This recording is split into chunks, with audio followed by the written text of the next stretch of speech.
Dr. Chauncey Crandall is the writer of the book Raising the Dead. Raising the Dead puts itself forward as a book that gives evidence on how Dr. Chauncey Crandall has experienced many instances where Western medicine has failed, only to have God miraculously bring dead people back to life. What the book actually does is provide 2 instances of supposed faith healing, while the rest of the book consists of the Crandall family trying to find some sort of cure or miracle for their young son, Chadwick Crandall, who is diagnosed with cancer.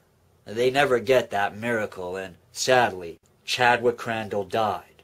I've been challenged to show possible cause that Dr. Chauncey Crandall may not be honest in his claims. It has been stated to me that there is no reason why he would make such a story up, a reason that provides sufficient cause to not accept that God does miracles. I accept that challenge. I know there's no use getting angry.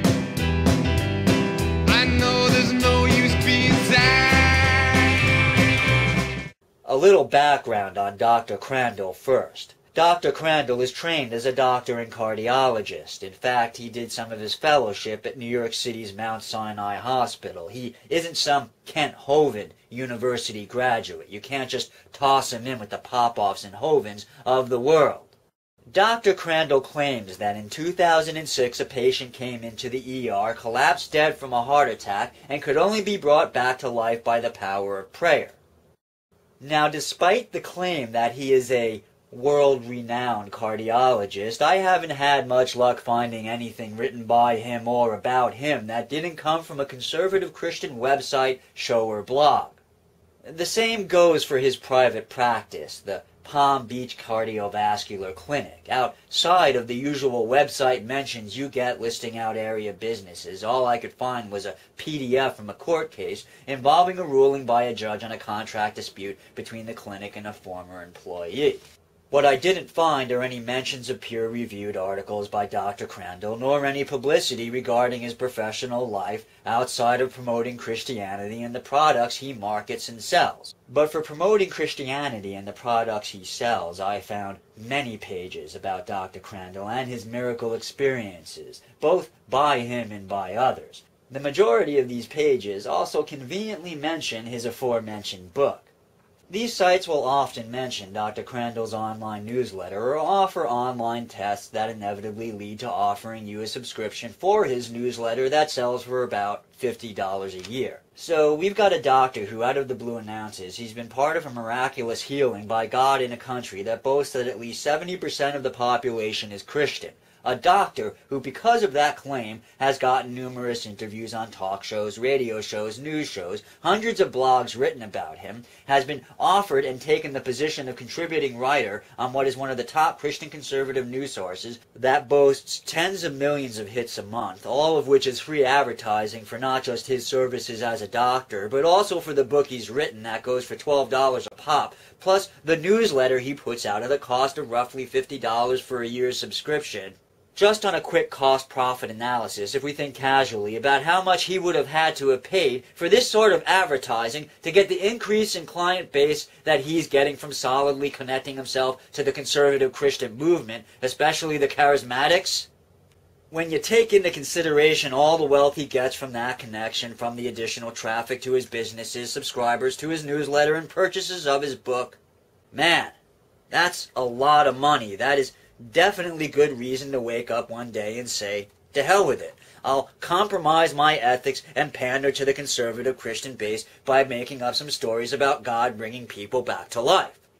Shoot, you've got to wonder how much money all this "I'm a doctor who believes in miracles" fanfare is generating, not just for his personal pocket, but also for the Chadwick Foundation.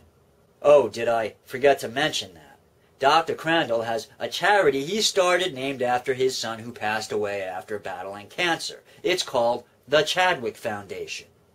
The Chadwick Foundation lists 4 other charities it is connected to, one which is a name with no internet site and therefore no way to research it, 2 that are unrated charities, and the third is Christ for All Nations, the charity founded by Reinhard Bonnke, the charismatic faith healer.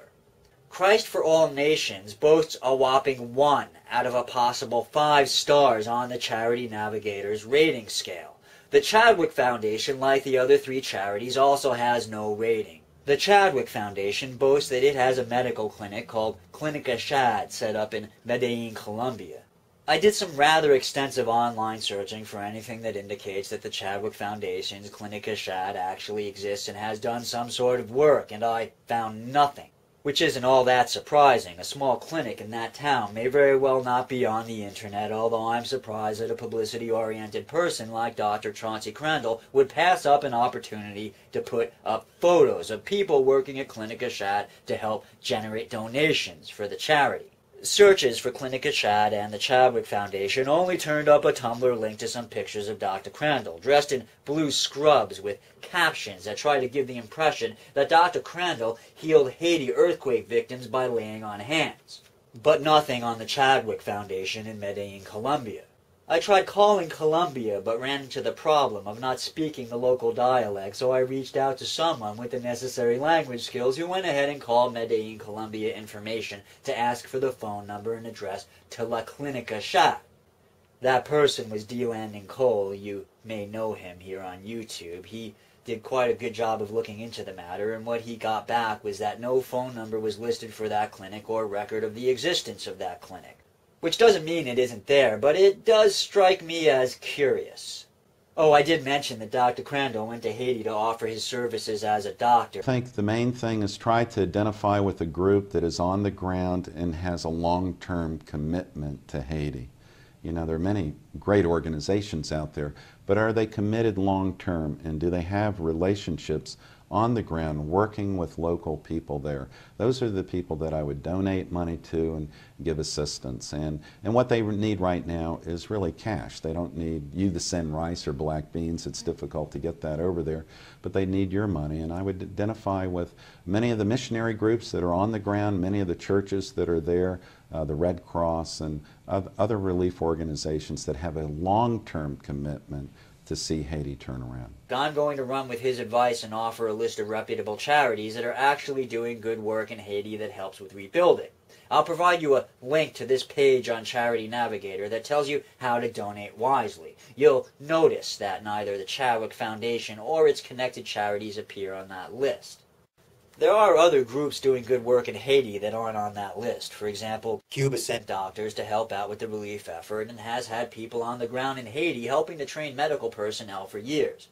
Yes, I'm aware that many of you will say that Fidel Castro has the ulterior motive of sending aid so that he can build friendships, gain favor, and in the end run turn a profit for himself and his country, and I say, you're absolutely right. I have no problem with Fidel Castro using his charitable work to boost his own profits, or with Dr. Chauncey Crandall using his visits to Haiti to bring himself greater publicity, but there does come a moment when you have to look at the why behind the what, and determine if the good works a person does can be defined as simply good. As to if the good Dr. Crandall did in Haiti is overbalanced by the bad he does by offering support to the morally reprehensible con artist industry that is faith healing, well, that is hard to determine at just a casual glance. With a faith healer like Peter Popoff, the harm being done is clear, and the scales tip easily with Popoff weighing down the guilty side with plenty of pounds to spare. But Dr. Crandall, it is not as straightforward a scenario. This is America, a land where, when it comes to Christianity, the goalposts for proof of morally questionable behavior are raised higher. What would be considered outright criminal behavior when secular is often given a wink and a nod, or at least a look the other way, by those in power once the label of Christian faith is tacked onto it. What Dr. Crandall believes is open to dispute, but I do think I've laid to rest any claims that there is no logical reason why Dr. Chauncey Crandall would lie about his witnessing of miracles. This is the True Pooka coming to you from Times Square in New York City, saying, check the facts, and in the absence of facts, be circumspect.